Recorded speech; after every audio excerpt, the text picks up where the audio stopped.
The pharmacist said, "Your wife's been picking up prenatal vitamins, but you had a vasectomy." The pharmacist pulled me aside and whispered this while I was picking up my blood pressure medication. I laughed awkwardly. "There must be a mistake. We can't have children."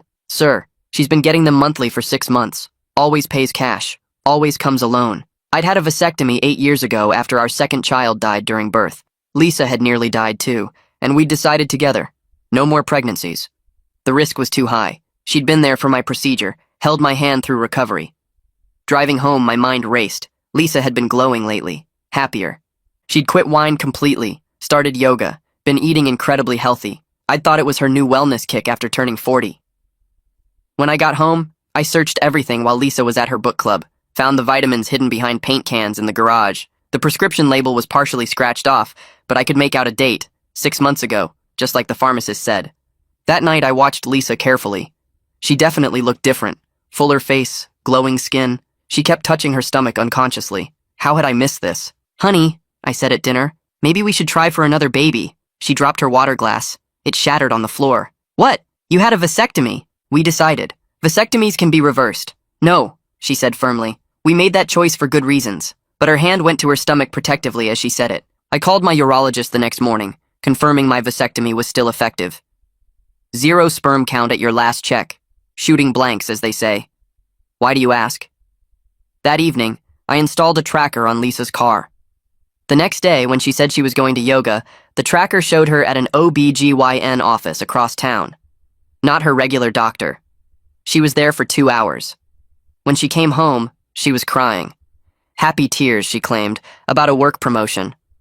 But I saw the ultrasound photo peeking out of her purse. I said nothing. 3 days later, she went to book club again. The tracker led me to an apartment complex downtown. I watched her enter Unit 338 with a casserole dish. Through the window, I saw her hand it to a man I didn't recognize. He hugged her, his hand lingering on her stomach. I was about to storm in when another woman appeared. Pregnant. Then another. And another. 5 pregnant women, all at different stages, all treating Lisa like their best friend. The man was serving them dinner like some bizarre polygamous family. I took photos and went home shaking. The next morning, after Lisa left for work, I searched deeper. Found a hidden folder on her laptop, password protected. It took me hours to crack it. Inside were contracts, legal documents, all signed by Lisa. She wasn't pregnant, she was managing pregnant women. The documents were surrogacy agreements, but not normal ones. These women were all carrying babies with the same father, the man from the apartment. But the genetic material documentation made me vomit. The eggs weren't from the surrogates. They were from one source, purchased from a fertility clinic. The seller was listed as L. Mitchell, Lisa Mitchell, my wife. She'd been selling her eggs and managing surrogate pregnancies for wealthy couples. The prenatal vitamins were to improve her egg quality for harvesting. Each successful pregnancy earned her $50,000. She'd already delivered 12 babies. I confronted her that night, throwing the contracts on the table. "It's not what you think," she said calmly. "You're selling our potential children." "No," she said. "I'm selling your actual children." "That's impossible." "I had a vasectomy," she smiled coldly. "You had a vasectomy, but not the one you think." She pulled out medical records, my real vasectomy documents from 8 years ago. But they weren't for a vasectomy. They were for a surgical sperm extraction and cryogenic preservation. "The doctor is my cousin," she explained. "You thought you were getting sterilized. Instead, we extracted and froze enough sperm for hundreds of pregnancies. You signed consent forms thinking they were standard surgical papers." "That's illegal. That's assault." "Actually, check page 12 of what you signed. You gave me full reproductive rights to any stored genetic material in case of your death or incapacitation." "But I'm neither." She pulled out another document. "According to this psychiatric evaluation from 3 years ago, you've been declared mentally incompetent. Remember when you had that reaction to medication and blacked out for a week? You were actually in a psychiatric hold. I had you declared unfit." My world spun. "Our daughter, at book club." "There is no book club. I've been visiting your children. You have 18 of them now, all being raised by wealthy families who think they got anonymous donor sperm. But they all have your eyes, your smile." I reached for my phone to call the police, but Lisa was faster. "I wouldn't. Check your browser history. Check your sent emails." I looked. Hundreds of emails I didn't send, soliciting illegal services. Browser history full of illegal content, all timestamped during my blackout 3 years ago. "You call the police, you go to prison," she said simply. Or you can keep taking your blood pressure medication and enjoy the comfortable life my business provides. That's when I realized my medication wasn't for blood pressure. The side effects I'd been having, memory gaps, confusion, docility, weren't side effects at all. How long? I asked. Since the beginning. Since our real son died. I blamed you for wanting another baby. So I decided to give you dozens. Just not how you expected. But the worst part was what she said next. Your parents know. They're customers. Your mother is raising your son. She paid premium for a grandchild that was actually blood-related. I sat frozen at the kitchen table, staring at Lisa as she calmly explained that my mother was raising my biological son. The medication fog in my brain made it hard to process, but the horror cut through clearly enough. My mother had paid $50,000 for a grandchild that was actually blood-related, and she'd been raising him for 3 years without me knowing. Lisa watched me carefully, probably looking for signs I might do something stupid like call the police or run. I forced my face to stay blank, nodding slowly like I was still too drugged to really understand. Inside, my mind was racing, but I knew I had to pretend compliance while I figured out what to do next. Lisa smiled and touched my hand, telling me everything would be fine as long as I kept taking my medication and didn't make trouble. I nodded again, playing the part of the compliant husband she'd created through years of drugging. She kissed my forehead and went upstairs to bed, leaving me sitting there with the contract still spread across the table. That night, I lay awake while Lisa slept peacefully beside me, and I started planning how to secretly reduce my medication dosage. Her breathing was deep and steady, completely relaxed, while I stared at the ceiling counting all the ways she'd violated me. Around 3 in the morning, I slipped out of bed and went to the bathroom where she kept my pill organizer. I took out tomorrow's evening pill and broke it in half over the sink, flushing one piece down the toilet. Then I put the remaining half back in the organizer. I'd been taking these pills for 3 years, trusting they were for blood pressure. The mental clarity that started returning over the next few days was both terrifying and empowering. Small things came back first, like remembering what I'd eaten for breakfast without having to check the trash. Then bigger things, like realizing I could follow conversations better, and my thoughts didn't feel like they were moving through mud. By day 4, I understood just how much Lisa had been controlling my mind. I began palming half my evening pill each night and hiding the pieces in a small tear in the seam of the mattress on my side of the bed. Lisa never noticed because she was too busy with her business meetings and surrogate management. With clearer thinking, I started reviewing the evidence Lisa showed me more critically and noticed inconsistencies in the timestamps of the planted browser history. I waited until Lisa left for yoga one morning, then opened my laptop and checked the dates carefully. The illegal emails she claimed I sent were all timestamped during a weekend when I'd been at a work conference in Denver. I had plane tickets, hotel receipts, and photos with colleagues that proved I was nowhere near my computer. The browser history, full of illegal content, showed activity on dates when I'd been at my mother's house for Thanksgiving dinner. The dates overlapped with times I had solid alibis for being elsewhere. I began documenting these discrepancies in a hidden note on my phone, creating a password-protected file that looked like a grocery list, but actually contained all the proof that Lisa had fabricated the evidence. Each inconsistency I found made me angrier, but also more hopeful. If I could prove the planted evidence was fake, maybe I could go to the police after all. Lisa announced she had a business trip to meet with potential clients and would be gone for 3 days. She told me this over dinner, watching my face carefully as she explained she'd be traveling to meet wealthy couples interested in her services. I maintained my usual docile demeanor while internally recognizing this was my opportunity to investigate more thoroughly. I nodded slowly and asked simple questions about when she'd be back, acting like I could barely follow the conversation. She seemed satisfied with my confusion, reminding me twice to take my medication while she was gone. I acted slightly more confused than usual to sell the idea that the medication was working, forgetting where I'd put my keys and asking her the same question twice. She left the next morning looking pleased that I was still under control, kissing me goodbye and reminding me again about my pills. The moment her car pulled out of the driveway, I stopped pretending. The morning after Lisa left, I drove to a store 3 towns over and bought a burner phone with cash. I'd found the name of a private investigator online during one of my clear-headed moments, someone who specialized in fraud cases. Back in my car, I dialed the number with shaking hands. A man answered on the second ring, his voice professional but warm. I explained my situation carefully, watching for signs he thought I was delusional, but he just listened quietly and asked specific questions about the medical fraud and planted evidence. He told me his name was Rajesh Dominguez and that he'd handled cases involving medical coercion before. He listened without judgment and agreed to meet at a coffee shop across town in 2 hours. I spent those 2 hours driving around aimlessly, checking my mirrors constantly to make sure I wasn't being followed, before finally parking at the coffee shop. Rajesh was already there, a middle-aged man with kind eyes and a serious expression.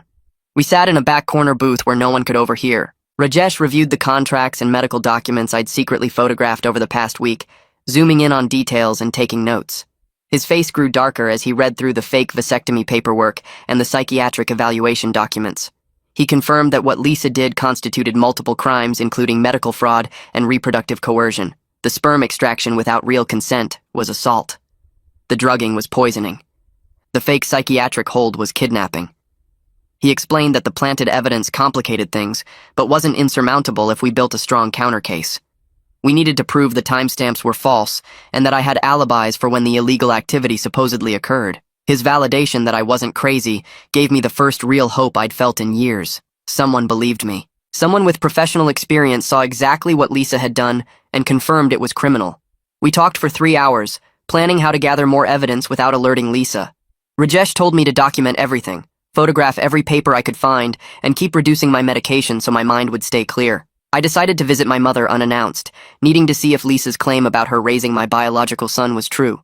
The drive to my mother's house took 40 minutes and I rehearsed what I'd say the entire way. When I knocked on her door, she looked surprised but happy to see me. Then I heard a child's voice from inside, asking who was at the door. My mother's face went pale as a 3-year-old boy came running to see who'd arrived. I found her at home with this little boy who had my exact eye color and facial structure. He had the same cowlick on the left side of his head that I'd always hated about my own hair. The same slightly crooked front tooth. The same way of tilting his head when he was curious. The shock of seeing my own features reflected in this child I never knew existed nearly broke my composure. He stared up at me with interest, asking my mother who I was. She told him I was an old friend and sent him to play in the other room. Her hands were shaking. My mother realized I know the truth and broke down crying right there in her entryway. She sank onto the stairs and covered her face, sobbing about how sorry she was.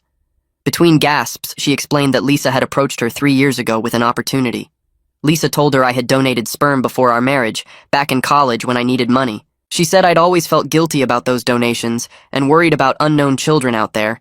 Lisa claimed she could arrange for my mother to adopt one of those children, giving her a grandchild who was actually blood-related.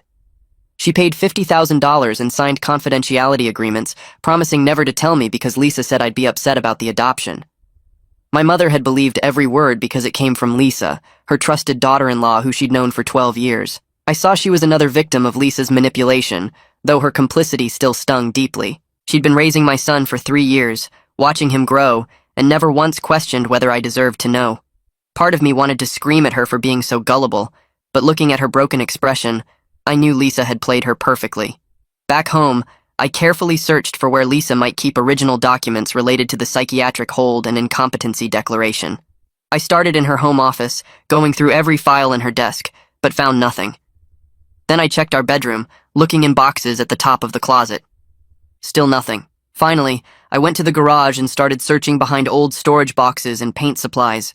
I found a locked file box in the back corner, hidden behind 3 gallons of paint we'd bought years ago for a project we never finished. The box was small but heavy, made of metal with a combination lock. I photographed the lock from multiple angles and sent the images to Rajesh using my burner phone. He texted back within minutes saying he could get it open without leaving evidence of tampering. We arranged for him to come over the next morning while Lisa was still away. Rajesh arrived at 9 the next morning with a small toolkit and got to work on the lock immediately. It took him 20 minutes of careful manipulation before the lock clicked open. Inside were files that made my stomach turn. The psychiatric evaluation that declared me incompetent was conducted by someone named Dr. Joyce Vance, and Rajesh recognized the name immediately from a fraud case he'd worked 2 years ago. She was another of Lisa's associates, someone who'd conduct fake evaluations for money. There were also medical records from the hospital stay during my supposed medication reaction, showing they'd admitted me for acute psychosis and confusion.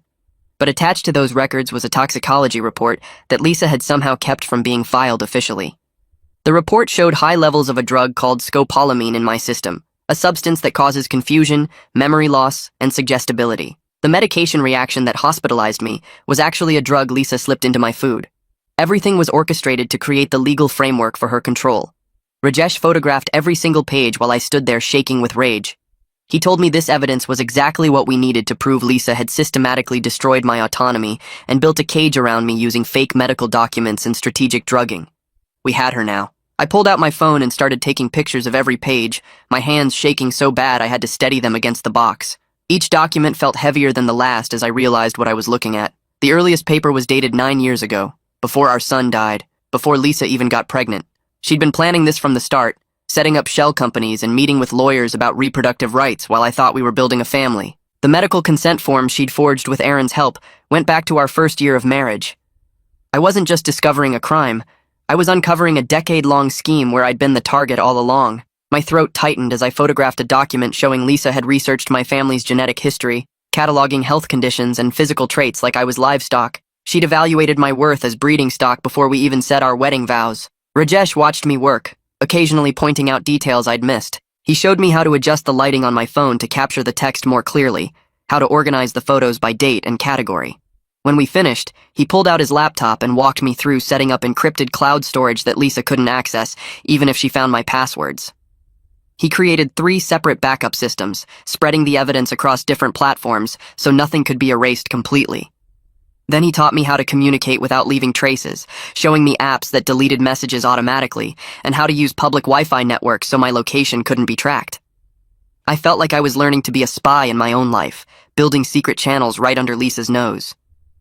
Rajesh explained counter-surveillance basics, how to check if my car had tracking devices, how to spot if someone was following me. The skills felt paranoid and necessary at the same time. Lisa came home 3 days later looking relaxed and happy. I met her at the door with a hug, playing my usual role of the confused, medicated husband who barely remembered what day it was. She asked if I'd taken my pills on schedule, and I nodded slowly, blinking like the medication made me tired. Inside, I was cataloging everything she did with new awareness. The way she checked the pill organizer to count how many I'd supposedly taken, how she steered conversation away from her trip when I asked basic questions about where she'd been. The casual touches that seemed affectionate, but were actually checking my alertness level, gauging how drugged I was. She mentioned making dinner and I offered to help, then fumbled with the cutting board in a way that made her smile. She thought I was deteriorating, getting worse, more dependent. I let her believe it while my mind stayed sharp and calculating behind the foggy performance. That week I started going to therapy sessions with Freya more often, scheduling appointments twice weekly instead of monthly. I told her I was having more memory problems lately, forgetting conversations and losing track of time. She looked concerned and asked detailed questions about my medication, when I took it, how it made me feel. I described the confusion and gaps carefully, giving her just enough to raise alarm without making it obvious I was building a case. Freya suggested getting my prescription reviewed by another doctor, someone who could do a full medication assessment. She said memory issues this severe weren't normal for standard blood pressure medication. I agreed slowly, like I was having trouble following her logic. She made notes in her file and told me she wanted to order some tests. I could tell she suspected something wasn't right but was being careful, proceeding professionally instead of jumping to conclusions.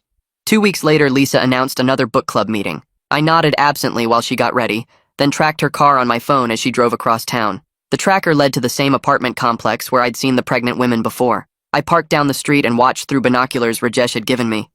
This time, I paid attention to body language, not just counting heads. A woman I recognized from the photos in Lisa's files arrived looking upset, her hands clenched tight around her purse. She was about 6 months pregnant based on how she carried herself, her movements careful and strained. When she reached the apartment door, she hesitated for a long moment before knocking, like she didn't want to go inside. Lisa answered, and the woman's shoulders slumped in defeat. Through the window, I could see Lisa touching her arm, talking in that soothing way she used when manipulating people. The pregnant woman nodded but didn't look convinced. I waited in my car until the meeting ended 2 hours later. The pregnant woman came out alone, walking slowly to a beat-up sedan parked near mine. I got out and approached carefully, keeping my distance so I wouldn't scare her. I introduced myself as someone who had concerns about the surrogacy program, keeping my voice low and calm. She froze when she saw me, her eyes going wide with panic. For a second, I thought she'd run or scream. Then her face crumpled and she started crying right there in the parking lot. She told me her name was Haley and that she was trapped in a contract she didn't understand when she signed it. She'd thought it was normal surrogacy, helping a couple have a baby while earning money for college. But the contract had clauses about genetic ownership and non-disclosure agreements that scared her. She'd tried to back out 2 months ago, and Lisa had threatened her with lawsuits that would destroy her financially. Haley wiped her eyes and asked who I was, why I cared about Lisa's program. I told her I was the genetic father of the baby she was carrying, that Lisa was my wife and that I hadn't consented to any of this. Her mouth fell open and she grabbed the car door for support. She asked if I was serious, if I really didn't know about the pregnancies. I showed her my medical records on my phone, the fake vasectomy papers, some of the evidence I'd gathered. She read through it with shaking hands, her breathing getting faster. Then she looked up at me and said she'd help me if I helped her. She was terrified about what would happen after the baby was born, whether Lisa would take the child and disappear. I promised I'd do everything I could to protect her and document what Lisa was really doing. We exchanged numbers using the secure app Rajesh had set up for me. Haley agreed to meet me at the public library the following week, with her contract copy and any other papers she had. The library meeting happened on a Tuesday afternoon when Lisa thought I was at a doctor's appointment. Haley showed up looking exhausted, dark circles under her eyes like she hadn't slept in days. We found a quiet corner in the reference section, where nobody would overhear us. She pulled out a folder thick with papers and pushed it across the table. The contract was worse than I'd imagined, full of legal language about genetic material ownership and mandatory non-disclosure periods that lasted 20 years. But as Haley explained the terms, something else became clear. She told me there weren't 18 pregnancies like Lisa had claimed to me. There were actually 23 women carrying babies with my genetic material. 5 more were in early stages, being kept separate from the main group that met at the apartment. Lisa had lied about the scale of her operation, probably to keep me from realizing just how big the business had become. Haley spread out more papers showing text messages from Lisa. I read through them carefully, my anger building with each one. The messages showed Lisa threatening legal action if Haley didn't comply with medical appointments. There were texts about diet restrictions and activity limits that went way beyond normal surrogacy care. Lisa had sent one message saying Haley could lose everything she owned if she violated the non-disclosure agreement. Another text threatened to report Haley to immigration authorities even though Haley was a citizen. The coercion was obvious and documented, proof that Lisa wasn't just running a surrogacy business, but actively victimizing vulnerable women. I photographed every message and every page of the contract. This wasn't just about me anymore or my violated reproductive rights. Lisa had hurt multiple people, trapped them in situations they couldn't escape, used their desperation against them. I needed help securing my devices and detecting whatever monitoring software Lisa had installed. I reached out to Carlos, a friend from high school who worked in IT security. I hadn't talked to him in years, but I remembered he was smart with computers and trustworthy. I texted him using my secure phone, suggesting we catch up over coffee. We met at a chain restaurant near his office where the Wi-Fi was public and unsecured. I kept the conversation casual at first, asking about his job and his family. Then I mentioned having some concerns about my laptop security, wondering if he knew ways to check for monitoring software. Carlos looked at me carefully, his expression shifting from friendly to professional. He asked a few pointed questions about what kind of monitoring I suspected. I gave him enough hints without saying too much. He nodded slowly and offered to do a security check on my laptop, said he could come by my house when my wife was out. I felt relief wash through me as I accepted his offer, knowing I was building a team of people who could help me take Lisa down. Carlos arrived 2 days later while Lisa was at work, carrying a sleek laptop bag and a small toolkit. He sat up at the kitchen table and plugged in a portable hard drive before asking me to bring him all my devices. I handed over my laptop, my phone, and the tablet I barely used anymore. He worked silently for nearly an hour, running diagnostic programs that filled the screen with scrolling code I couldn't understand. Finally, he leaned back and let out a low whistle. I asked what he found, and he turned the laptop screen toward me, pointing at a list of running processes. Every keystroke I'd typed for the last 3 years was logged and sent to an external server. Every website I visited, every file I opened, every password I entered. The spyware was professional grade, the kind used by corporations to monitor employees or private investigators to track targets. He showed me the GPS tracking that pinged my location every 5 minutes, creating a detailed map of everywhere I'd been. The camera and microphone could be activated remotely without any indicator light. Lisa had been watching and listening to everything, probably for years. Carlos asked if I wanted him to remove it, and I almost said yes before stopping myself. If Lisa noticed the spyware was gone, she'd know I was onto her surveillance. Instead, I asked if he could create a hidden partition, something that looked normal on the surface but let me work privately. He nodded and said he'd done similar setups for people in bad situations before, clients escaping abusive relationships or whistleblowers gathering evidence. He spent another 2 hours building what he called a virtual machine, a completely separate operating system hidden inside my regular one. To access it, I needed to hold down 3 specific keys during startup. The partition was encrypted and isolated from the main system. Anything I did there wouldn't show up in the spyware logs. He installed secure browsers, encrypted email clients, and file storage that couldn't be traced. When he finished, he showed me how to switch between the regular system and the secure one seamlessly. The regular partition would keep running its normal programs, so Lisa's monitoring wouldn't detect any change in my computer usage patterns. He even set up fake activity generators that would occasionally click links and type random searches to maintain the illusion I was still using the device normally. I felt like a prisoner who'd just been handed a key to his cell. Carlos packed up his equipment, and I walked him to the door, thanking him quietly. He squeezed my shoulder and told me to be careful, that people who go to these lengths to control someone don't give up easily. After he left, I sat at the kitchen table staring at my laptop, knowing I finally had a way to fight back without Lisa knowing. That night, I waited until Lisa was asleep before accessing the secure partition for the first time. The startup sequence felt like performing a magic trick, holding down the 3 keys and watching the screen flicker into a completely different system. I opened the encrypted browser and started searching for reproductive rights attorneys, typing keywords like fertility fraud and reproductive coercion and unauthorized use of genetic material. Most results were about women's reproductive rights, egg donation disputes, or surrogacy contract violations. My situation was so unusual that standard legal categories didn't quite fit. I refined my search to include medical fraud and psychiatric abuse and consent violations. That's when I found Solomon Fitzpatrick's name. His law firm specialized in medical malpractice and bioethics cases. One article described how he'd represented a woman whose fertility doctor had used his own sperm instead of her husband's chosen donor. Another case involved a man who discovered his genetic material had been used without consent after his death. The parallels to my situation were obvious. I read through every article and case summary I could find about him. He'd won significant settlements and criminal charges against medical professionals who violated reproductive autonomy. His website listed his areas of expertise, and reproductive fraud was prominently featured. I drafted an email explaining my situation, trying to be clear and factual without sounding crazy. I described the fake vasectomy, the harvested sperm, the surrogate pregnancies, the psychiatric hold that declared me incompetent, the planted evidence, and the drugging. I attached photos of some of the contracts and medical documents I'd photographed, being careful not to include anything that would identify me until he responded.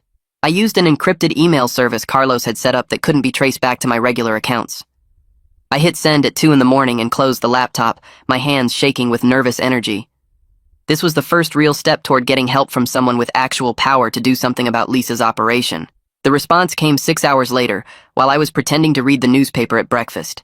My phone buzzed with a notification from the secure email app Carlos had installed. I excused myself to the bathroom and opened the message. Solomon had written 3 paragraphs acknowledging receipt of my email and asking for a phone consultation at my earliest convenience. He said my case presented highly unusual circumstances that warranted immediate attention, and he wanted to review the evidence in detail. His tone was professional but urgent, like he recognized something significant in what I'd described. He provided a secure phone number and suggested calling from a location where I could speak freely without being overheard or recorded. I deleted the notification and flushed the toilet for cover before returning to the kitchen. Lisa was scrolling through her phone, barely glancing up as I sat back down. I finished my coffee and announced I had some errands to run, needing to pick up supplies for a project I was working on. She nodded absently, and I grabbed my keys, driving to a shopping center parking lot 3 miles away. I sat in my car and dialed Solomon's number using the secure phone app.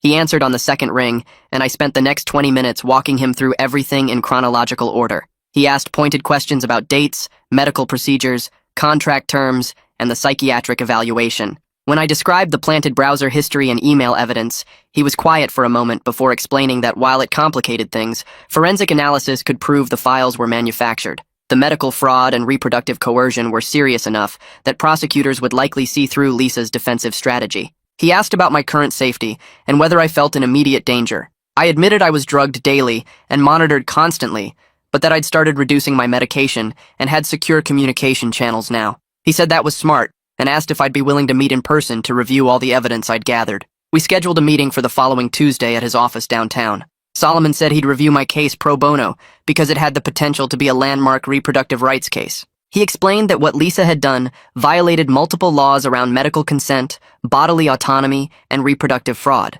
The psychiatric hold and incompetency declaration added layers of abuse of process and possibly false imprisonment. The drugging constituted assault. The planted evidence was obstruction of justice and possibly conspiracy.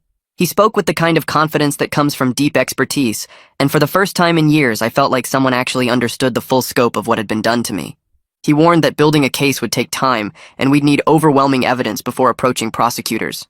Lisa had clearly planned this operation carefully and would have her own defenses ready. But he said the medical fraud and pattern of victims through the surrogate mothers would help establish that this wasn't just a domestic dispute, but a criminal enterprise. He advised me to continue gathering evidence while maintaining my appearance of compliance. The key was building an unstoppable case before Lisa realized I was no longer under her control. We ended the call, and I sat in the parking lot for another 10 minutes, letting the reality sink in that I finally had a real attorney willing to fight for me. The fog of helplessness that had surrounded me for 3 years was starting to lift, replaced by something that felt like actual hope. 2 days later, my phone rang with a call from Freya's office asking me to come in for an emergency session that afternoon. The receptionist said Freya had reviewed some medical records and wanted to discuss them with me as soon as possible. I felt a spike of anxiety wondering what she'd found, but I agreed to come in at 3. When I arrived, Freya was waiting in her office with a folder of papers spread across her desk. She gestured for me to sit, and her expression was more serious than I'd ever seen it. She explained that she'd been reviewing my medication history and recent blood work as part of standard care documentation. Something hadn't added up about my prescription. The medication I was supposedly taking for blood pressure didn't match the typical dosing or the side effects I'd been reporting. She'd cross-referenced the prescription with pharmaceutical databases, and the medication code didn't correspond to any standard blood pressure treatment. She asked me directly if I knew what I was actually taking. I hesitated, weighing how much to tell her, before deciding she was already suspicious enough that partial honesty was safer than lying. I told her I'd suspected for a while that my wife might be giving me something other than what she claimed. Freya nodded slowly and said she wanted to run independent testing on my blood to determine exactly what substances were in my system. She explained it gently, but her professional concern was obvious. This wasn't just about medication mix-ups, but about the possibility I was being given something without my informed consent. I authorized the blood draw immediately, and Freya took 3 vials, labeling them carefully before sending them to an independent lab she trusted. She said results would take about a week and asked if I felt safe at home. I assured her I was being careful and had started taking steps to protect myself. She made notes in my file and scheduled a follow-up appointment for when the results came back. As I left her office, I felt validated in a way I hadn't expected. Freya's professional concern meant I wasn't crazy or paranoid. A medical expert had looked at the evidence and seen the same red flags I'd been living with. Having her as an ally in the medical field would strengthen my case significantly when the time came to present everything to prosecutors. I drove home feeling like another piece of the foundation was falling into place. The results came back 6 days later, and Freya called me personally to discuss them. Her voice was tight with controlled anger as she explained what the lab had found. My blood showed a mix of anti-anxiety medications and mild sedatives, the kind used to treat severe panic disorders or as pre-surgical relaxation aids. The combination and dosing would absolutely cause memory problems, confusion, and docility. Long-term use at these levels could cause permanent cognitive effects. She said she was horrified and wanted to report this immediately to medical authorities and possibly law enforcement. I asked her to wait, explaining I was building a larger case with an attorney and needed all the evidence compiled before making any official reports. If Lisa found out too soon that people knew about the drugging, she might destroy evidence or disappear. Freya reluctantly agreed, but made me promise to move forward with legal action soon. She documented everything in sealed medical records that could be subpoenaed later. The next evening at dinner, Lisa studied me across the table with an expression I couldn't quite read. She asked how my therapy sessions were going and whether the medication was helping with my stress levels. I played up confusion and fatigue, letting my sentences trail off mid-thought and rubbing my temples like I had a headache. I mentioned that Freya thought maybe the dosage needed adjusting because I was feeling more foggy than usual. Lisa nodded thoughtfully and said she'd talk to the pharmacy about increasing my prescription. She watched me take my evening pills with more attention than usual, making sure I swallowed them completely. I'd gotten good at palming half the dose and hiding it, but that night I made a show of being extra compliant. She seemed satisfied and slightly increased the number of pills she gave me over the next few days, not realizing I was only taking a small fraction. The clearer my mind became, the more I had to pretend to be declining. I started leaving tasks half-finished around the house and forgetting conversations we'd had the day before. Lisa's monitoring increased, but her suspicions seemed to ease. She thought the drugs were working better, making me more manageable. The irony of her satisfaction while I was actually breaking free gave me a grim sense of victory.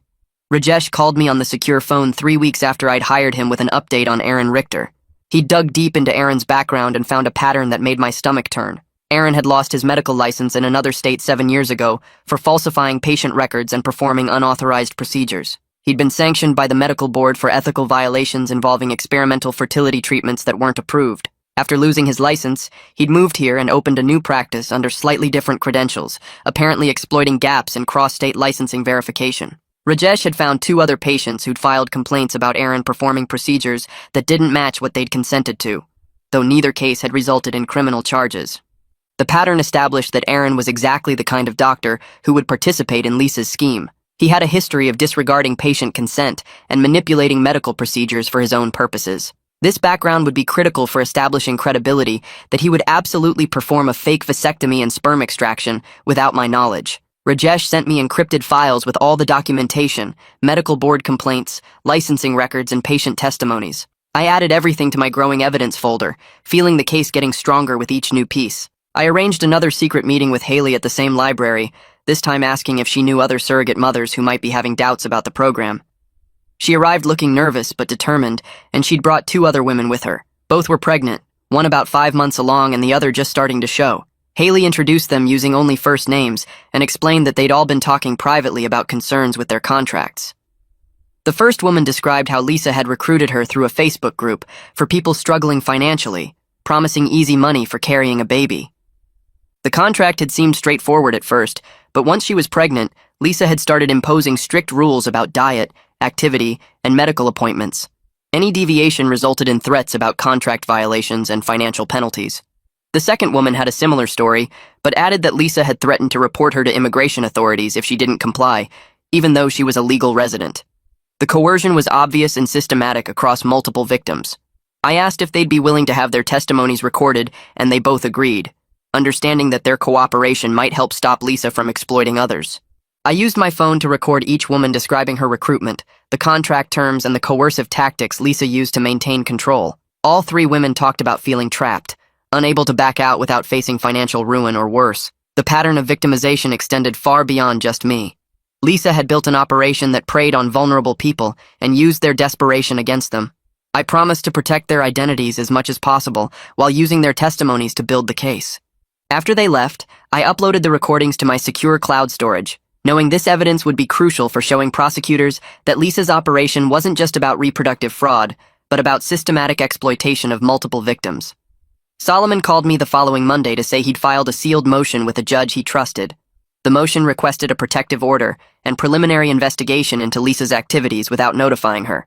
Sealed filings meant Lisa wouldn't be alerted that legal action was beginning until we were ready to move forward with the full case. The judge had reviewed the evidence summaries Solomon provided and agreed there was sufficient cause for concern to warrant a confidential investigation. Solomon explained that this was a critical step because it meant the legal system was now formally involved, even if quietly. Prosecutors would begin reviewing the evidence and determining what charges to file. The sealed nature protected me from retaliation while the investigation proceeded. He said we were probably looking at another 4 to 6 weeks before everything would come together for arrests and formal charges. During that time, I needed to continue gathering evidence and maintaining my appearance of being under Lisa's control. The legal machinery was finally turning in my favor, slowly, but inevitably. I felt the weight of 3 years of helplessness starting to shift, replaced by the knowledge that people with actual authority were now working to hold Lisa accountable for what she'd done. I drove to my mother's house 3 days later, needing to see my son again and have the conversation I'd been avoiding. She opened the door with a smile that faded when she saw my face.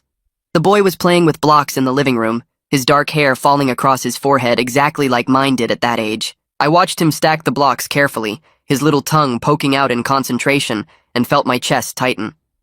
My mother sat beside me on the couch, her hands folded in her lap. I told her everything, keeping my voice low so the boy wouldn't hear. The fake vasectomy, the drugging, the planted evidence, the 23 pregnancies. She went pale, her hands starting to shake. She kept looking at the boy, and then back at me, her eyes filling with tears. Lisa had told her I'd donated sperm before our marriage, that this was a gift I'd wanted to give. My mother had believed she was helping fulfill my wishes, not participating in reproductive fraud. She started crying, covering her mouth with her hand. I asked if she would testify about what Lisa had told her, about the $50,000 she'd paid, about the confidentiality agreements. She nodded, still crying, and reached for my hand. The boy looked up from his blocks and asked if Grandma was sad. I went over and sat on the floor with him, helping him build a tower while my mother composed herself.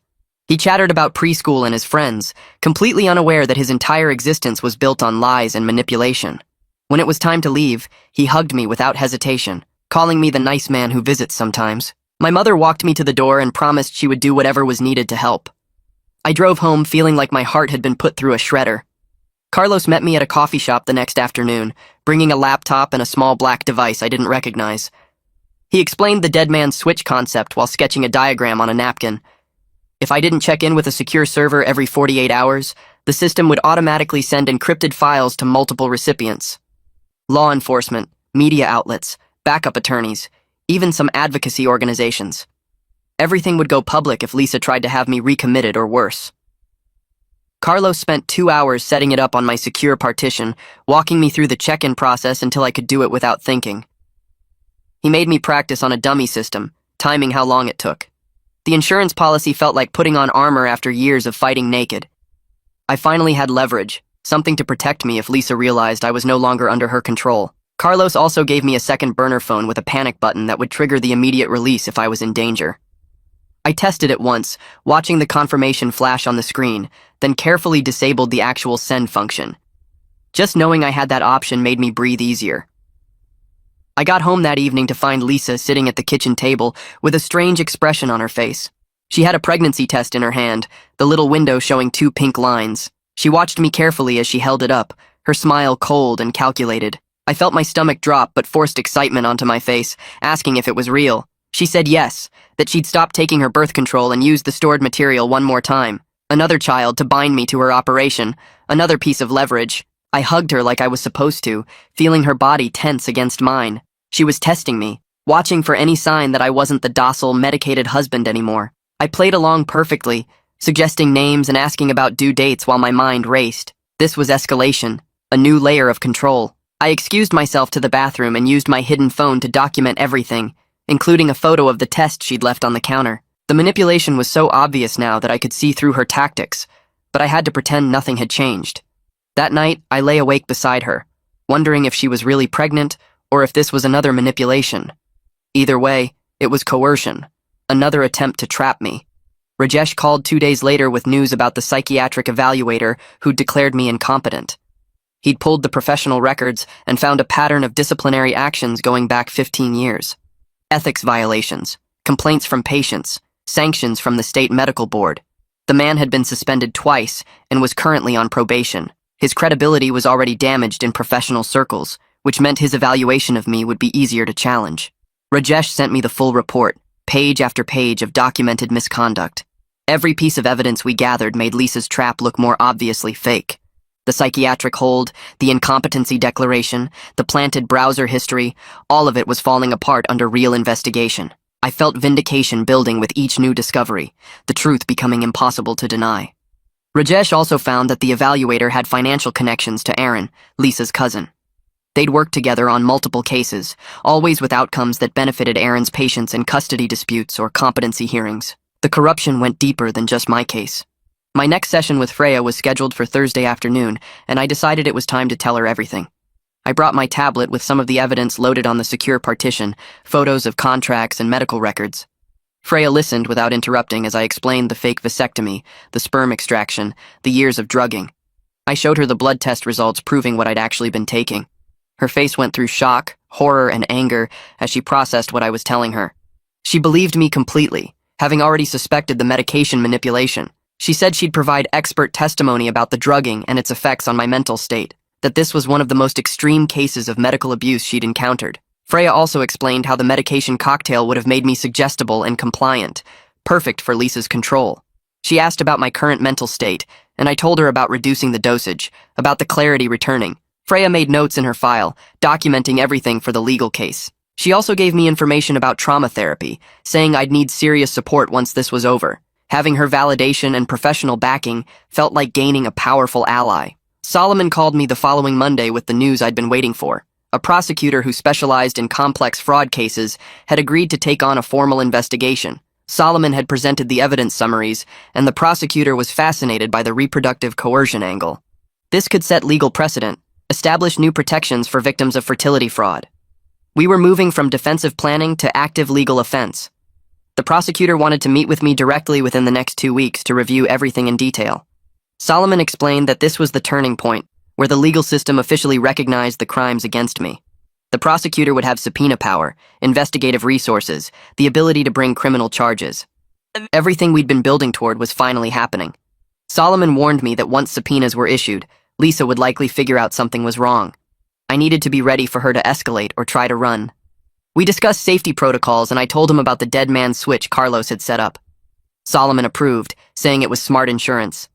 The prosecutor's office moved faster than I expected. Within a week, Solomon called to say subpoenas had been issued for Lisa's business records, Aaron's medical files, and financial records from the families who'd purchased genetic material. Everything was sealed to prevent Lisa from being notified, but the investigation was now official. Court orders had been sent to banks, medical facilities, and the fertility clinic where Lisa had sold her eggs. The net was closing around her operation. I felt terror and readiness in equal measure, knowing we were approaching the point where Lisa would find out. Solomon advised me to maintain normal behavior at home, to keep taking the fake medication publicly, to act like nothing had changed. The investigation would take a few more weeks to gather all the evidence before moving to arrests. I had to hold on just a little longer without tipping Lisa off. Every morning I woke up next to her felt like sleeping beside a bomb. I arranged to meet with all 3 surrogate mothers who were cooperating, wanting to make sure our testimonies were consistent. We gathered at a private room Rajesh had rented at a hotel, somewhere Lisa wouldn't think to monitor. Haley was 7 months pregnant now, her belly round and prominent. The other 2 women were at different stages, both looking nervous but determined. We spent 3 hours going through our stories, making sure the timeline matched, that we could all verify Lisa's coercive tactics and the suspicious contract terms. They talked about feeling trapped, about threats Lisa had made regarding legal consequences if they backed out. I promised that their babies would be protected regardless of what happened with the case, that I wasn't trying to take custody from anyone. These women were victims just like me, exploited by Lisa's manipulation. Haley asked what would happen after the arrests, and I admitted I didn't know for certain. Solomon was working on protective orders for all the surrogates, making sure they couldn't be punished for the contracts they'd signed under duress. We exchanged encrypted contact information and agreed to check in regularly as things progressed. Carlos called me in a panic 2 days later, his voice tight with urgency. He'd been monitoring my mother's phone as part of our security protocols and discovered spyware similar to what had been on my devices. Lisa had been monitoring my mother's calls and texts, which meant she might know about our conversations. We immediately switched all communication to the encrypted apps Carlos had set up. I warned my mother to be careful what she said on her regular phone, to assume Lisa was listening. The chess game was accelerating toward confrontation, and Lisa was preparing her own defensive moves. Carlos checked Rajesh's devices and found attempted intrusions, sophisticated attacks that had been blocked by his security. Lisa was actively trying to discover what we were planning. The timeline was compressing whether we wanted it to or not. I felt the pressure building, knowing the confrontation was coming soon. Solomon called an emergency meeting at his office to discuss the compressed timeline. He explained that Lisa's pregnancy claim created legal urgency. If she was actually pregnant with my genetic material again, we needed to stop the exploitation before another child was created. The prosecutor agreed that we couldn't wait the full investigative timeline. They were scheduling the formal confrontation and arrest for the following week, giving us just 7 days to make final preparations. Solomon walked me through what would happen, how the arrests would be coordinated, where I needed to be for safety. The prosecutor wanted me at the station when Lisa was brought in, ready to give my statement while everything was fresh. Rajesh would provide all his investigative files. Freya would be available for expert testimony. The surrogate mothers would give their statements separately. Everything was coming together faster than I'd expected, the momentum building toward an unavoidable collision. I left Solomon's office feeling like I was standing on the edge of a cliff, about to jump. I spent the next 7 days checking every piece of evidence 3 times over, making sure nothing could fall apart under scrutiny. Rajesh came by the house while Lisa was at work, bringing his equipment to do one final sweep of every room.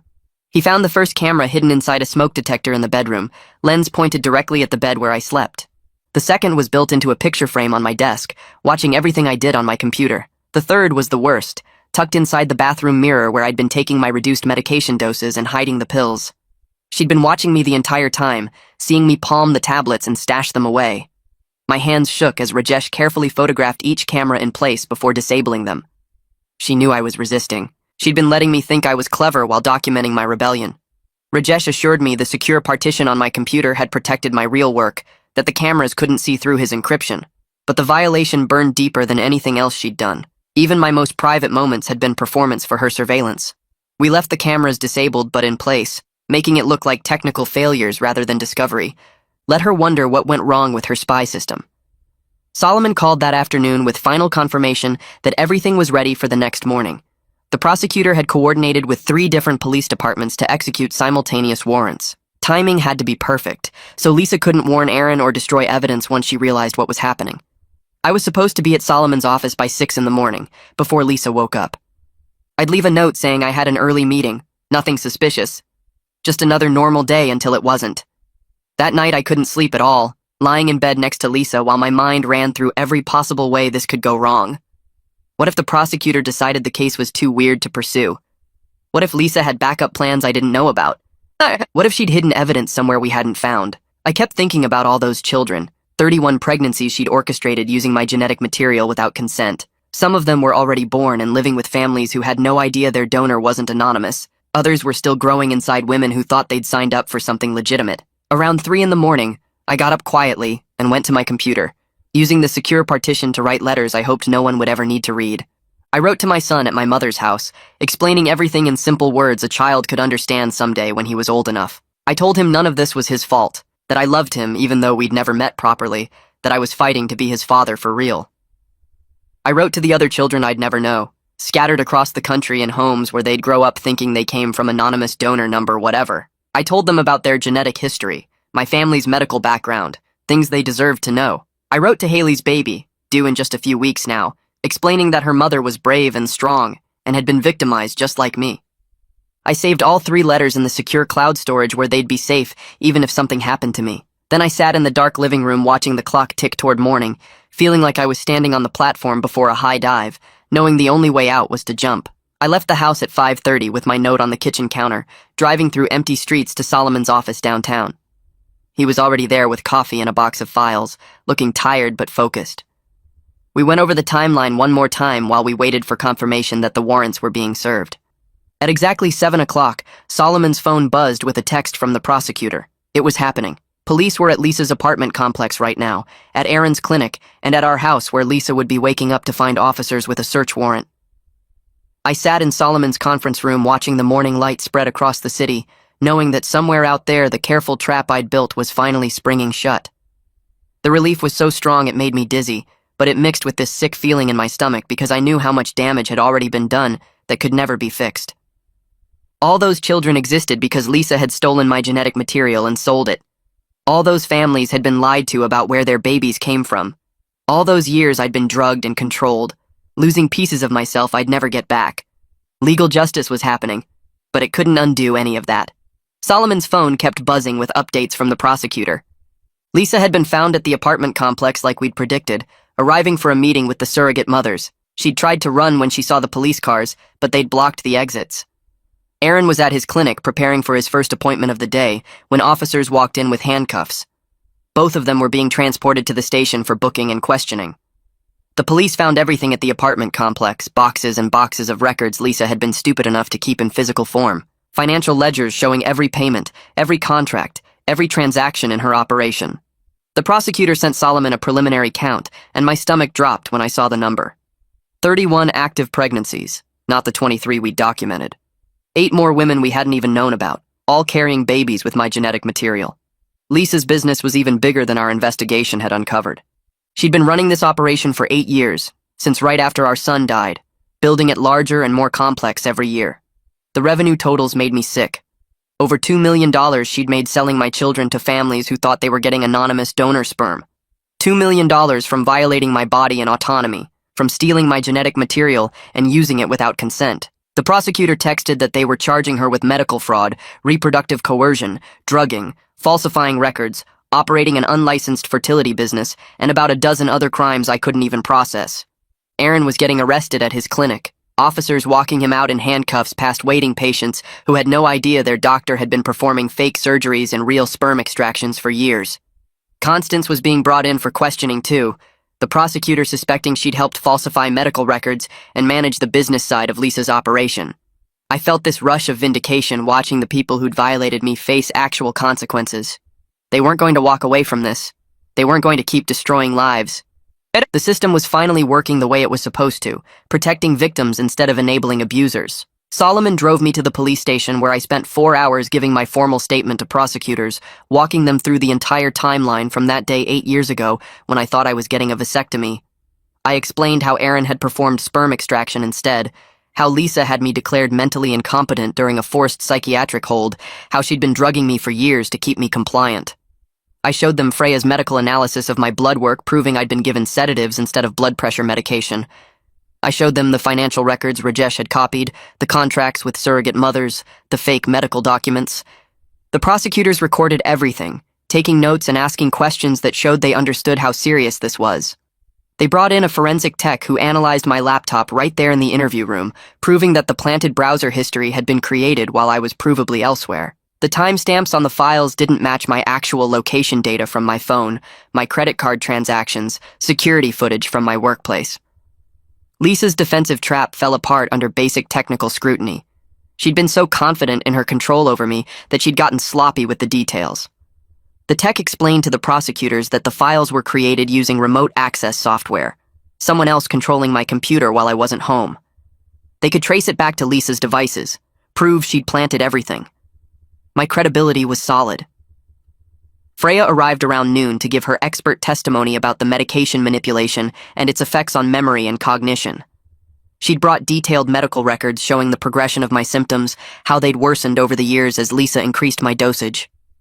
She explained to the prosecutors that what Lisa had done constituted medical abuse and chemical restraint, keeping me docile and confused so I couldn't resist or escape. Rajesh provided all his investigative files, the surveillance photos, the financial tracking, the interviews with surrogate mothers. Everything we'd built over the past months came together into an overwhelming case that the prosecutors said was the strongest reproductive coercion case they'd ever seen. The story broke on local news that afternoon, while I was still at the police station, and my phone started exploding with calls and messages I couldn't bring myself to answer. The media had gotten hold of the basic facts and were running with headlines about illegal surrogacy and reproductive fraud. I felt horrified seeing my private violation become public entertainment, but Solomon reminded me that publicity would help. Other victims would come forward. Other families would learn the truth about where their children came from. The exposure would prevent Lisa from ever doing this again to anyone else. By evening, 3 more families had contacted the prosecutor's office, shocked and angry after seeing the news and recognizing details that matched their own surrogacy arrangements. They'd paid Lisa's operation for sperm they thought came from an anonymous donor, never knowing it was actually from me, obtained without my consent. The victim count kept climbing. Each new family that came forward represented another child with my genetic material, another piece of my biology scattered across the country without my knowledge or permission. The prosecutors told me they were opening a victim assistance program to help all the families navigate the legal and emotional aftermath. They were setting up DNA testing to confirm parentage, counseling services for the children who'd eventually learn the truth, legal support for families who wanted to pursue civil cases against Lisa. The scope of the damage was so big it would take years to fully address. The judge granted me an emergency restraining order that same day, signing papers that legally prohibited Lisa from contacting me in any way pending trial. The order covered phone calls, emails, texts, social media, physical proximity, everything. She couldn't get near me or communicate with me at all. The judge also suspended the incompetency declaration immediately, stating that the evidence of fraud and coercion made the original psychiatric evaluation invalid. After 3 years of being legally declared unfit to make my own decisions, I was suddenly recognized as a competent adult again. The relief was so intense, I almost broke down crying right there in the courtroom. I could make my own medical decisions. I could manage my own finances. I could sign legal documents without needing Lisa's approval. The cage she'd built around me was finally unlocked. Solomon walked me through what came next, the preliminary hearings and grand jury and eventual trial that would take months to unfold. He warned me that Lisa's defense attorneys would try every tactic to discredit me, to make me look unstable or vindictive. But the evidence was too strong. The medical fraud was documented. The drugging was proven. The financial records showed clear criminal enterprise. We had her, truly had her, in ways that would stand up to any defense strategy. I went home that night to an empty house, Lisa's belongings still scattered everywhere like she'd just stepped out and would return any minute. But she wouldn't. She was in jail awaiting arraignment, and I was free for the first time in 8 years. My mother called the next morning asking if she could bring my son to meet me officially, not just the awkward visit where I discovered the truth, but a real introduction as his father. I said yes immediately, then spent 2 hours cleaning the house and panicking about what to say to a 3-year-old who didn't know me at all. They arrived around noon, my mother looking nervous and my son hiding behind her legs until she coaxed him forward. He had my eyes, my exact eye color and shape, and seeing my own features reflected in his small face made my chest tight. I knelt down to his level and introduced myself, and he studied me seriously before asking if I had any trucks to play with. We spent the afternoon on the living room floor with his toy collection, building roads and crashing vehicles while my mother watched with tears running down her face. He was warm and affectionate once he relaxed, climbing into my lap and chattering about his preschool friends and his favorite cartoon. The connection felt natural despite the bizarre circumstances of his creation and placement. He was my son, genetically, and now hopefully legally. My mother explained that she wanted me to have full custody, that she'd only taken him because Lisa convinced her it was what I wanted. She'd been lied to, just like everyone else. We agreed to start the legal process immediately, working with Solomon to establish my parental rights and transition custody gradually so my son wouldn't be traumatized by sudden changes. The courts would be sympathetic, given how he was conceived and placed, the clear fraud and coercion involved. He deserved stability and a real relationship with his biological father, not the manufactured arrangement Lisa had created. Haley went into labor 2 weeks after Lisa's arrest, calling me from the hospital in a panic because her contracting family had backed out after learning the truth about the genetic material. She was alone and scared and about to give birth to a baby whose legal status was completely unclear. I drove to the hospital immediately, arriving just as she was moved to a delivery room. I stayed in the waiting area while she labored, checking my phone obsessively for updates. 7 hours later, a nurse came out to tell me Haley had delivered a healthy baby girl and was asking for me.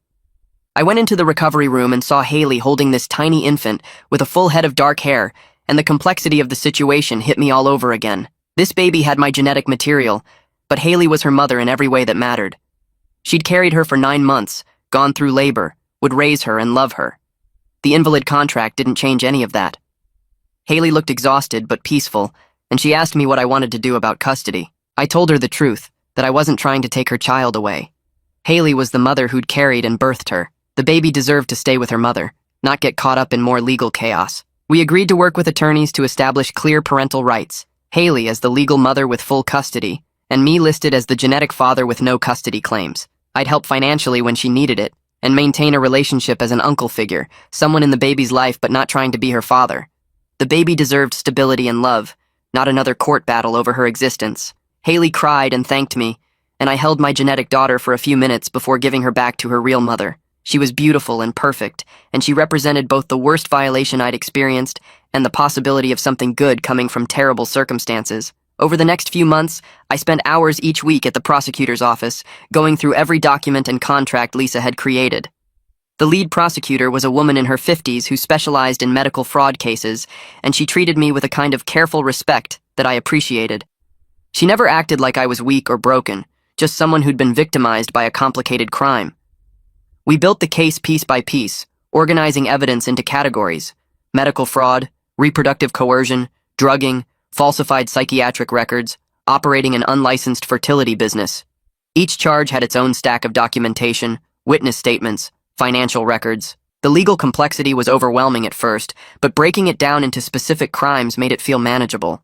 Aaron's medical files showed the fake vasectomy procedure in detail, with my signed consent forms that looked legitimate, but contained hidden language about sperm extraction. Lisa's business records documented every surrogate arrangement, every payment, every genetic material transaction. The bank statements showed over $2 million flowing through accounts I never knew existed. The evidence was so thorough that the prosecutors kept saying they'd never seen a case this well documented. I felt a grim satisfaction knowing that Lisa's own meticulous record-keeping would be what destroyed her. I started therapy with a trauma specialist named Dr. Lindqvist 3 times a week, working through everything that had happened. The first few sessions were just me sitting there trying to find words for the violation I felt. Dr. Lindqvist was patient, never pushing, just letting me process at my own pace. We talked about bodily autonomy and how the fake vasectomy was a form of assault that went on for years. We discussed the drugging and how it had stolen my ability to think clearly, to make decisions, to protect myself. The medication had kept me docile and confused, while Lisa built her entire operation around my genetic material. Dr. Lindqvist explained that trauma like this takes years to fully process, that there's no quick fix or simple resolution.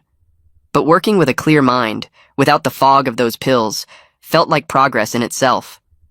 I could remember things now, connect events, see patterns I'd missed before. The genetic children I'd never know were the hardest part to discuss. 18 people out there with my DNA, growing up in families who thought they'd gotten anonymous donor sperm. I'd never be their father, never know most of them, never have any real relationship with them. That loss felt impossible to quantify or grieve properly. Dr. Lindqvist helped me understand that I could acknowledge that pain without letting it consume me, that I could build a life even with that wound. The surrogate mothers who'd been trapped in Lisa's coercive contracts formed a support group, and Haley invited me to attend some of the meetings. There were 7 women total, all at different stages of pregnancy or postpartum, all trying to figure out how to move forward. Some of them had signed contracts thinking they were helping infertile couples, only to discover the genetic material came from a scheme they never agreed to. Others had been lied to about the compensation or the legal protections they'd have. The meetings were held in a community center basement, and I sat in a circle with these women who were all connected to me through Lisa's exploitation. I shared my perspective about the fake vasectomy and the drugging, and they shared their experiences with Lisa's manipulation and control.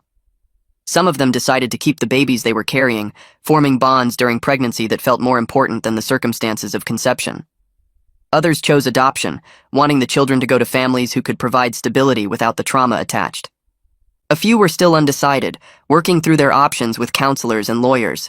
I supported whatever decision each person made for themselves, knowing that every situation was different and complicated.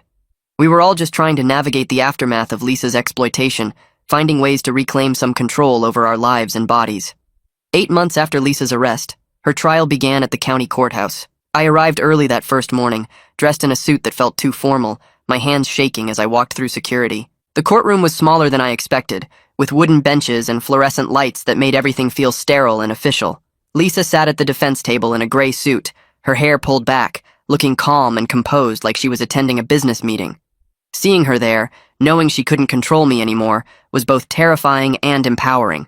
I testified for 2 full days, walking the jury through everything from the fake vasectomy, to the drugging, to the systematic violation of my reproductive rights. The prosecutor asked detailed questions about the medical procedure, making me describe how I'd believed I was getting sterilized while they were actually extracting sperm.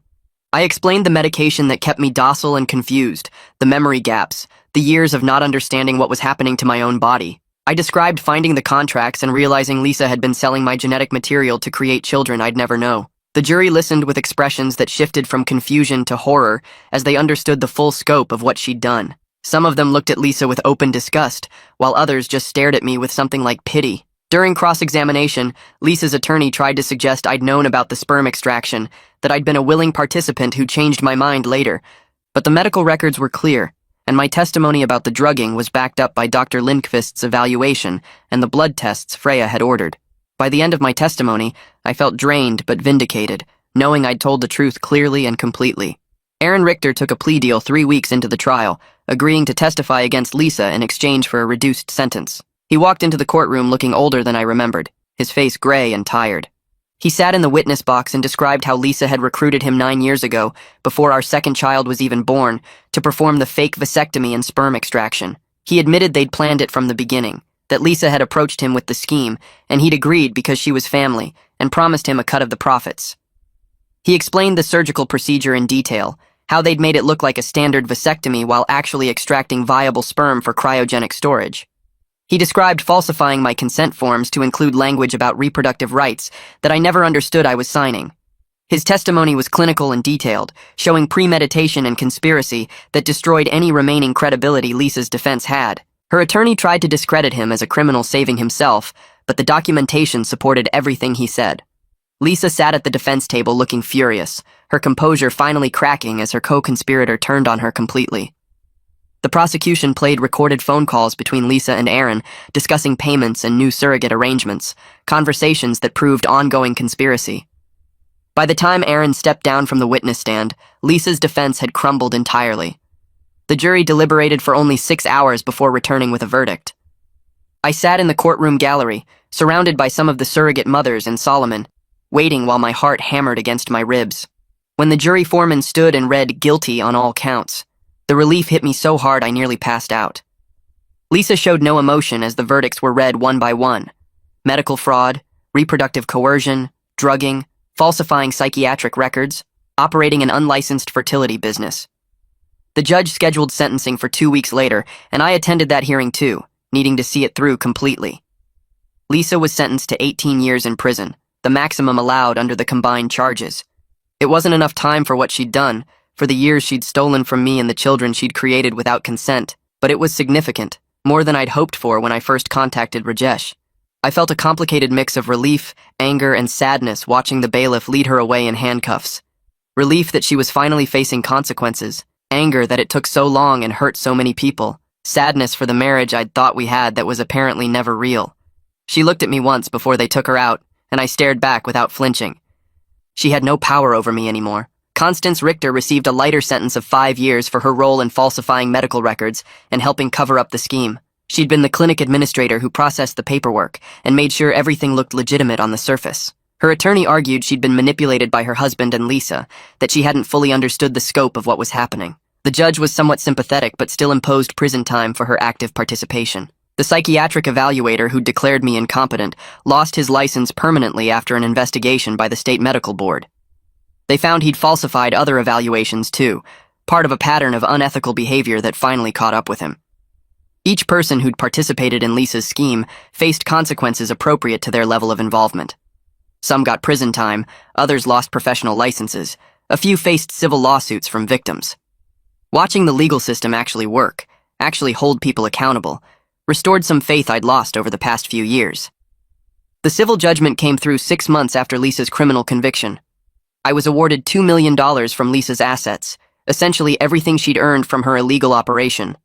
The judge ruled that all proceeds from the fertility fraud belonged to the victims, and I was the primary victim whose genetic material had been exploited. The money went into accounts I set up for specific purposes: ongoing therapy for myself and the surrogate mothers who needed it, a trust fund for my son that he'd access when he turned 18, and a foundation to support other victims of reproductive coercion. Financial compensation didn't heal the violation or undo what happened. No amount of money could give me back the years Lisa stole or change the fact that I have genetic children I'll never really know. But it provided practical support for recovery and let me help other people who'd been hurt by her scheme. I could afford the intensive therapy I needed, help the surrogate mothers with their medical bills and legal fees, and make sure my son had resources for his future. The money felt like reclaiming something, taking back what Lisa had stolen and using it for actual good, instead of her twisted operation. My son came to live with me full-time after a gradual transition period that took about 4 months. At first, he spent weekends at my apartment while still living primarily with my mother. Then it became half the week, then full-time with regular visits to my mother's house. The transition was harder on him than I'd expected. He was only 3 years old and didn't understand why everything was changing, why he couldn't see his grandmother every day anymore, why this man who was suddenly his father had such a complicated relationship with the woman who'd arranged his existence. We worked with a child therapist who specialized in complex family situations, helping him process the changes in age-appropriate ways. I learned how to be a father to a toddler, figuring out routines and meals and bedtime stories. Some days were good, full of small joys like watching him play with blocks or hearing him laugh at something silly. Other days were hard when he cried for my mother or asked questions I didn't know how to answer. But slowly, we built a real father-son relationship based on trust and consistency. My mother visited regularly, usually twice a week, and we were all working through our guilt and trauma in therapy. She was dealing with her role in Lisa's scheme, the fact that she'd paid for a grandchild without questioning where the genetic material came from or whether I'd actually consented. We had difficult conversations about boundaries and honesty, about how to move forward without pretending the past didn't happen. We were slowly becoming a family, though not the one any of us expected or would have chosen. I connected with some of the families who'd unknowingly raised my biological children through a mediator who specialized in complex genetic situations. Not all of them wanted contact, and I respected that completely. These were their children, raised from birth, loved and bonded to their families. I wasn't trying to disrupt their lives or claim any parental rights. But a few families were open to limited contact, wanting their children to know their genetic history and medical background. I met 3 of my genetic children in supervised settings over the course of several months. The first was a 5-year-old girl with my dark hair and the same crooked smile I see in photos of myself as a kid. Her parents were kind and careful, letting us meet at a park with the mediator present. She played on the swings while I talked with her parents about family medical history and answered their questions about the situation. The second was a 7-year-old boy who loved dinosaurs and had my exact eye color. His family invited me to their home for a short visit, and we spent an hour looking at his dinosaur collection while his parents watched carefully. The third was a toddler, barely 2 years old, who wouldn't remember this meeting, but whose parents wanted documentation of the genetic connection for future reference. Each meeting was surreal and emotional in different ways. These children had my DNA but weren't my children in any real sense. I wasn't their father, wasn't trying to be, couldn't be even if I wanted to. They had parents who loved them and lives that didn't include me. But they deserved to know their genetic history, deserved to have answers if they ever had questions, deserved to know they weren't products of anonymous donation, but of a complicated crime that wasn't their fault. We were figuring out what these relationships could be, building something new that didn't fit traditional categories, but felt right for everyone involved. Haley sent me a photo of her daughter's first birthday party, the little girl smashing her face into a pink frosted cake while wearing a tiny crown. I smiled at my phone and transferred money into Haley's account for daycare expenses, something I'd been doing monthly since the baby was born. We met for coffee every few weeks at a place halfway between our homes, and she'd update me on developmental milestones while I showed her pictures of my son. The relationship worked because we'd both survived something horrible together and came out the other side wanting to help each other heal rather than run away from the reminder. Her daughter called me uncle at Haley's suggestion, and I brought presents for birthdays and holidays, careful never to overstep but always available when needed. Haley was thriving as a single mom, working part-time as a nurse while her daughter attended a good daycare program I helped pay for. She'd started dating someone recently, a kind man who knew her full story and accepted the complicated nature of her daughter's genetic origins. Watching her build a happy life after everything Lisa put her through gave me hope that recovery was actually possible. Carlos came over on a Saturday morning with 3 boxes of new electronics and spent 6 hours setting up what he called my digital fortress. He installed encrypted phones, configured secure email systems, and built custom privacy protections into every device I owned. I watched him work and felt grateful to have a friend with these specific skills, someone who understood that my paranoia about technology wasn't irrational but necessary after years of surveillance. He showed me how to check for spyware, how to verify my devices were clean, and how to maintain proper security protocols going forward. The violation of having every keystroke monitored for years had left scars that would probably never fully heal. But Carlos's patient teaching helped me trust technology again with proper safeguards in place. He refused payment for any of it, saying that helping me reclaim my privacy was payment enough for their friendship. We ordered pizza and talked about normal things like sports and movies, and I realized how much I'd missed having regular friendships with people who weren't connected to the legal nightmare of my life. Solomon called me about testifying before the state legislature on a bill addressing reproductive coercion and fertility fraud. My case had become a catalyst for legal reform, and lawmakers wanted to hear directly from someone who'd experienced this specific type of violation. I said yes, despite the terror that flooded through me at the thought of speaking publicly about the most humiliating details of my life. We met at his office to prepare my testimony, and he coached me on staying focused and calm while discussing traumatic events. The hearing room was smaller than I expected, but still intimidating, filled with legislators and their staff members taking notes while I spoke into a microphone. I told them about the fake vasectomy, the drugging, the years of exploitation, and the legal gaps that had allowed Lisa to operate her scheme for so long. Several legislators asked questions, and I answered as clearly as I could, focusing on how the laws needed to change to protect other people from similar violations. Walking out of that building afterward, I felt shaky but proud that my terrible experience might prevent someone else from going through the same thing. 2 years after Lisa's arrest, I stood in my son's kindergarten classroom for parent night and watched him show me his artwork hanging on the wall. He was thriving in the school, making friends easily and loving his teacher, a patient woman who knew his background and gave him extra support when he needed it. I'd reconnected with old friends over the past year, people I'd lost touch with during the years Lisa controlled my life, and slowly built a support network of people who knew my full story.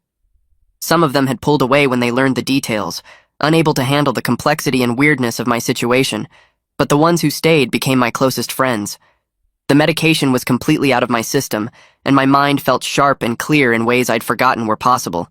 I could think through complex problems, remember conversations accurately, and make decisions without the fog that had clouded everything for years. My therapist said I was doing remarkably well given what I'd been through, though she cautioned that trauma recovery wasn't linear and I should expect setbacks. Still, standing there watching my son explain his finger painting to me with pure joy, I felt genuinely good about where my life was heading. I started dating again 6 months ago, taking things incredibly slowly and being very upfront about my complicated history on the first date. The woman I'd been seeing worked as a librarian and had her own complex past that made her patient with my need to build trust gradually. We'd been on maybe 15 dates over those months, mostly coffee and walks in the park, nothing physical beyond holding hands. She knew about Lisa, about the biological children scattered across the state, about my son and the ongoing therapy and the legal advocacy work. She listened without judgment and shared her own stories of surviving a difficult divorce, and we built something careful and genuine between us. Last week she'd met my son for the first time at a playground, and they'd gotten along well, building sandcastles together while I watched. The possibility of a normal relationship had seemed impossible 2 years ago, but here I was actually experiencing something healthy and real with someone who understood that trust would take time. My son asked about his mother while I was tucking him into bed, wanting to know when she'd come home from the place she was staying. I sat on the edge of his bed and told him gently that his mom had done some bad things that hurt people, and she had to stay in prison for a long time as a consequence. He asked if she'd hurt me, and I said yes, she had, but that he was safe now and loved. His therapist had prepared me for these questions and coached me on giving age-appropriate answers that were honest without being traumatizing. He seemed to accept my explanation and asked if he could visit her someday, and I told him maybe when he was older if he still wanted to. Child therapy was helping him process his unusual family situation better than I'd expected, and his therapist said he was a remarkably resilient kid. He fell asleep holding my hand, and I sat there in the dark feeling grateful that despite everything Lisa had done, I had this one good thing that came from it. Several families with my biological children had agreed to an annual gathering where the kids could meet each other and me, a strange new tradition we were creating together. The first one happened last month at a park pavilion, with 7 children ranging from age 2 to 9 running around while their parents watched nervously. I brought my son and introduced him to his genetic half-siblings, and they all played together like regular kids while the adults made awkward small talk. One of the fathers thanked me for not trying to claim custody or insert myself into their lives beyond these supervised gatherings. And I told him I understood these were their children, raised and loved by them, and I just wanted the kids to know their genetic history. The children seemed to enjoy having siblings they could visit once a year, comparing features and laughing when they noticed they all had the same eye color. We took a group photo at the end, all these kids who shared my DNA standing together, and I felt a complicated mix of sadness and connection. We weren't a traditional family, but we were building something new that worked for everyone involved. 3 years after the confrontation with Lisa, I woke up on a Saturday morning feeling genuinely happy about my life. My son was still asleep in his room, and I made coffee while planning our day at the Science Museum. I had meaningful work advocating for reproductive rights, testifying at hearings, and consulting with lawmakers on new legislation. My relationship was growing stronger, and we were talking about moving in together next year after dating for over a year. I'd connected with several of my biological children through the annual gatherings and occasional supervised visits, building relationships that felt right for everyone. What Lisa did could never be undone, and I carried those scars in ways that would probably affect me forever. But I'd reclaimed my life and autonomy, built a good home for my son, and created a future I was actively choosing, rather than having forced on me. I wasn't just surviving anymore, going through motions while drugged and controlled. I was actually living freely, making my own decisions, building the life I wanted. My son padded into the kitchen in his pajamas asking for pancakes, and I smiled and got out the mixing bowl, ready for whatever this day would bring.